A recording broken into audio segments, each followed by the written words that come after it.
ഇന്നത്തെ വിശുദ്ധ വാഴ്ത്തപ്പെട്ട റാണി മരിയ. കേരളത്തിലെ കൊച്ചിയിൽ ജനിച്ച് ഉത്തരേന്ത്യയിലെ പാവപ്പെട്ടവർക്കും പാർശ്വവൽക്കരിക്കപ്പെട്ടവർക്കുമായി തൻ്റെ ജീവിതം സമർപ്പിച്ച ഫ്രാൻസിസ്കൻ ക്ലാരിസ്റ്റ് സന്യാസിനിയായിരുന്നു സിസ്റ്റർ റാണി മരിയ. മധ്യപ്രദേശിലെ ഇൻഡോർ രൂപതയിൽ സേവനം ചെയ്തിരുന്ന അവർ പാവപ്പെട്ട കർഷകരെയും ആദിവാസികളെയും ചൂഷണങ്ങളിൽ നിന്ന് രക്ഷിക്കാൻ പരിശ്രമിച്ചു. ഇതിൽ പ്രകോപിതരായ ചിലരുടെ പ്രേരണയാൽ 1995 ഫെബ്രുവരി 25 സമുദ്ർ സിംഗ് എന്നയാൾ അവരെ കുത്തിക്കൊലപ്പെടുത്തി.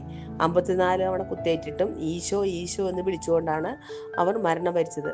പിന്നീട് അവരുടെ കുടുംബം കൊലയാളിയോട് ക്ഷമിക്കുകയും അവനെ സ്വന്തം സഹോദരനായി സ്വീകരിക്കുകയും ചെയ്തത് ലോകത്തിന് വലിയൊരു സ്നേഹ സന്ദേശമായി മാറി.